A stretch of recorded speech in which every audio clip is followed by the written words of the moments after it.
A Perfect Soluções apresenta o seu melhor investimento para 2020. O sistema de energia solar, se compararmos a outros tipos de aplicações financeiras, é o de melhor rentabilidade ao consumidor. Venha e faça parte dos movidos por energia solar. 3522-3166. Perfect Soluções.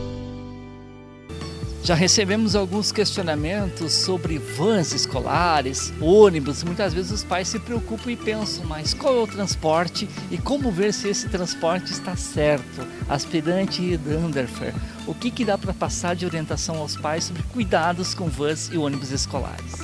Então, de início, para a gente fazer a escolha de qual transporte escolar o meu filho deve ir, deve ser visto se essa van ela tem a vistoria do Detran e se tem autorização para fazer o transporte escolar. Se o motorista tem curso específico, se ele também tem autorização. Então, após eu escolher cuidados que eu tenho que ter. A criança tem que usar cadeirinha, assento elevado, ela vai ter que usar na van também. Então, essa é uma coisa que o próprio pai pode ter esse cuidado, pode fornecer o material. E também você pode observar as condições da van escolar. Se ela passou na vistoria, se tem autorização para efetuar esse transporte, é para ela ter boas condições, sabe? É para ela ter o que é necessário para você ter uma boa direção, para ter o cuidado específico para as crianças. No caso, tanto das vans quanto dos ônibus, existe aquela tarjeta lá do Detran que dá para se identificar, é uma primeira imagem visual que dá para se perceber? Sim, o escolar ele deve ser identificado. Então as pessoas colocam a faixa de escolar. E além disso, também do Detran, como a aspirante falou, existe também é possível visualizar aquela questão do Detran, ela fica identificada no entorno do veículo, isso existe também? Na verdade, essa vistoria é um certificado, Ela deve estar em posse do motorista. Então, normalmente está dentro da van, lá junto com o rol de documentos que a pessoa tem que ter junto. E as pessoas que nos assistem, que nos ouvem, às vezes pensam assim, mas o meu carro, eu estou perto da escola, então levo o meu filho no colo, boto no banco de trás, no colo da mãe. Isso é um risco assumido, além de receber uma multa, está deixando a sua criança em risco também? Na verdade, essa questão de transporte de criança, antes de pensar em multa, antes de pensar em penalidade, você tem que pensar na segurança daqueles passageiros.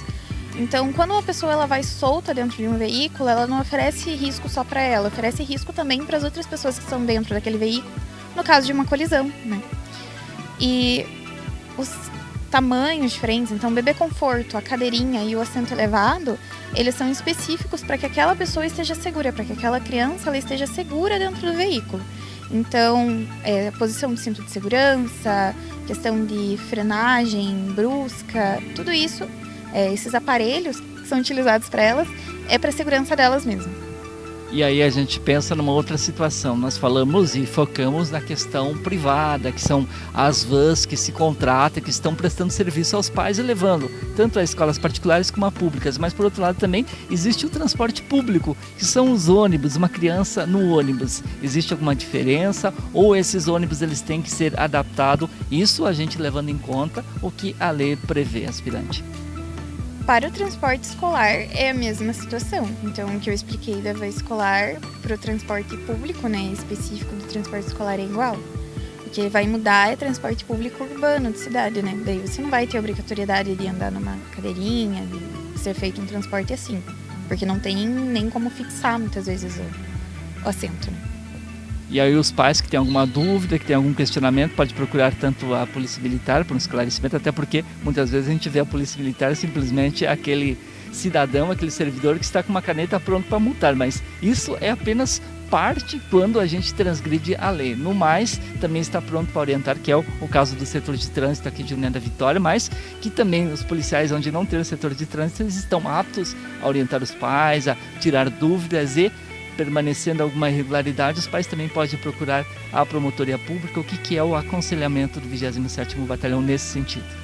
Então, quando há a dúvida, desse pai, desse familiar quanto ao transporte, que busque ou o órgão responsável ou a polícia militar para tirar essas dúvidas. Se for abordar um policial militar que às vezes não tem o conhecimento específico de uma determinada situação, ele vai buscar esse conhecimento ou vai saber orientar também onde essa pessoa pode estar buscando essa informação. Aspirante Danderfer, Obrigado por essas informações para nós, que sempre são úteis e que nós estamos levando no intuito sempre de esclarecer. E você tendo dúvidas, como disse a aspirante, procure um policial. Se ele não souber na hora, certamente ele vai ter o bom senso de buscar e informar para você. Mais uma vez, obrigado por essas informações úteis à nossa sociedade. Obrigada. Canal 4, levando a informação até você.